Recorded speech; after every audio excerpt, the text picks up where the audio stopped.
నమస్తే సార్. నమస్తే. ఈరోజు రాఖీ పౌర్ణమి సార్, అన్నా చెల్లెళ్ళ పండగ. ఈరోజు ఒక సందేశం చెప్పండి సార్. ఈరోజు దేశమంతా రాఖీ పండుగ జరుపుకుంటున్నారు. ఒకప్పుడు ఇంత ప్రాచుర్యం లేదు. ఒక 40-50 సంవత్సరాల క్రితం ఈ రాఖీ పండుగకి ఇంత ప్రాచుర్యం, ఇంత గొప్పతనం, ఇంత ప్రచారం లేదు. తెలియదు అసలు ఇది ఉందని కూడా. ఇప్పుడు కూడా కొన్ని ప్రాంతాల్లో తక్కువే, నార్త్లో ఎక్కువ జరుగుతుంది. ఇప్పుడు అన్ని చోట్ల ఉంది, మనకు ఆంధ్రాలో కూడా జరుపుకుంటున్నారు. ఇది అసలు ఎందుకు వచ్చిందంటే, మాకు తెలిసిన కథ ఏంటంటే, అలెగ్జాండర్ అనే రాజు ఇతర దేశాల నుంచి మన దేశానికి దండెత్తి వచ్చి చాలామంది రాజులను ఓడించుకుంటూ జయించుకుంటూ భారతదేశం అంతా ఆక్రమించుకుంటూ వస్తున్నాడు. మరి పురుషోత్తముడు అనే రాజు దగ్గరికి వచ్చాడు మన ఆంధ్రప్రదేశ్ ఈ ప్రాంతానికి. ఈ రాజు మంచి పరాక్రమవంతుడు, మంచి సైన్యం ఉంది. ఆ పురుషోత్తముడి సైన్యానికి ఓడిపోతాడు అలెగ్జాండరు. ఇక అలెగ్జాండర్ని బంధిస్తారు. అలెగ్జాండర్ని బంధిస్తే అలెగ్జాండర్ భార్య వచ్చి పురుషోత్తముడు అనే రాజుకి మరి రాఖీ కడుతుంది. రాఖీ కడితే అన్నయ్య అని సమానం. మరి రాఖీ కట్టి అన్నయ్య నా మాంగళ్యాన్ని కాపాడు అని కోరుకుంటుందంట. అప్పుడు ఆమె తన చెల్లిగా భావించి నీ మాంగళ్యాన్ని కాపాడుతానని మాటిచ్చి అలెగ్జాండర్ని వదిలేస్తాడు. అప్పటి నుంచి అన్నా చెల్లెల అనుబంధంగా ఇది ఏర్పడిందని అంటారు. కాబట్టి ఇది ప్రతి సంవత్సరం ఇది మంచిదే ఆనవాయితీ. అన్నలు తమ్ముళ్ళు ఎంతో దూరంగా ఉన్నా మరి ఆ రోజు కలుసుకోవడం, రాఖీ కట్టడం. సరే కట్టినా కట్టకపోయినా ఇద్దరూ అక్క తమ్ముడు కానీ చెల్లి అన్న కానీ ఇద్దరూ కలిసిమెలిసి ఉంటే రాఖీ కట్టకపోయినా ఏం మునిగిపోయేది ఏం లేదు. రాఖీ కట్టి కూడా ఇద్దరిలో అన్యోన్యత భావం లేకుండా ఏదో పండగ 10 మంది మెప్పు కోసం రాఖీ కడితే అది వేస్ట్. మరి అట్లా ఎంతమంది కట్టినారో 10 మంది మెప్పు కోసం కట్టిన వాళ్ళు ఎవరో మీ ఆత్మలకు మీకే తెలుస్తుంది. అది మనం బయట వాళ్ళు ఎవరు చెప్పలేం కదా. మనసులో ఏముందనేది ఎవరు చెప్పలేం. నీళ్ళల్లో చేప అడుగులన్నా కనిపెట్టచ్చట, కానీ మరి స్త్రీ హృదయంలో ఏముందో తెలుసుకోలేమని పెద్దవాళ్ళు అనేవాళ్ళు.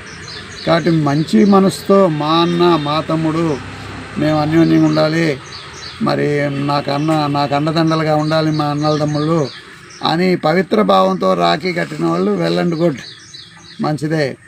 కానీ లోకం మెప్పు కోసం రాఖీ కట్టిపోతే చూడు వాళ్ళ అన్నను ఏకాదిగా చూడలేదు మరి అని, కానీ లేకపోతే కడితే ఒక 1000, 10,000, 5,000 మరి డబ్బులు వస్తాయని ఆ ఉద్దేశంతో కట్టిన వాళ్ళు ఎంతమందో అది వాళ్ళు ఎవరికి వాళ్ళే తెలుసుకోవాలి.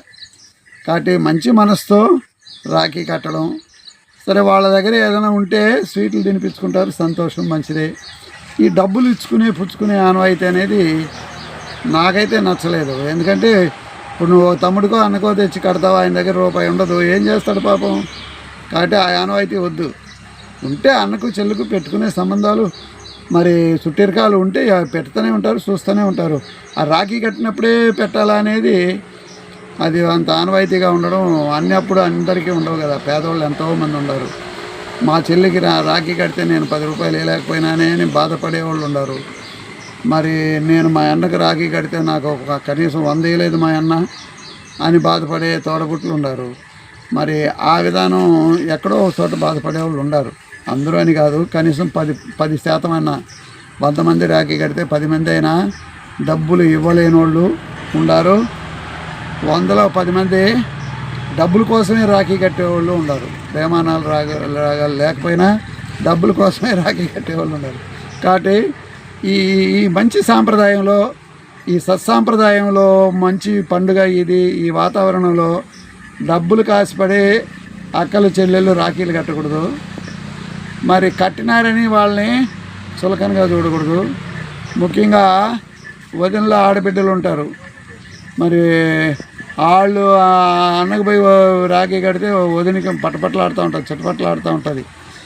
మరి అలాంటి భావాలు ఉన్నవాళ్ళు సరిదిద్దుకోవాలి.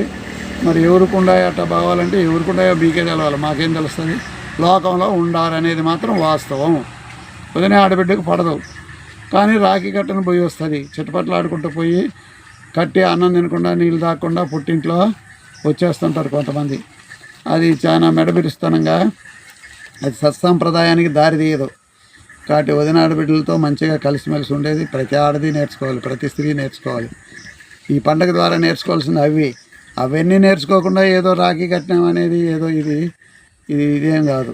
ఆ సత్సాంప్రదాయం అన్నంటే అభిమానం తమ అక్కకే, మరి చెల్లికి, చెల్లంటే అభిమానం అన్నకి, ఈ భావాలు ఉన్నప్పుడు రాఖీ కట్టకపోయినా మునిగిపోయేదేం లేదు.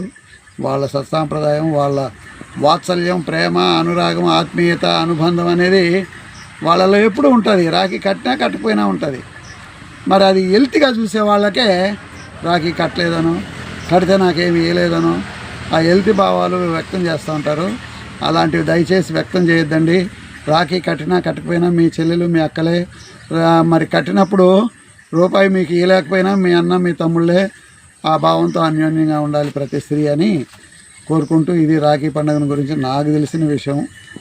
ఇక దీని గురించి మీరు కూడా ఆలోచించండి. రైట్.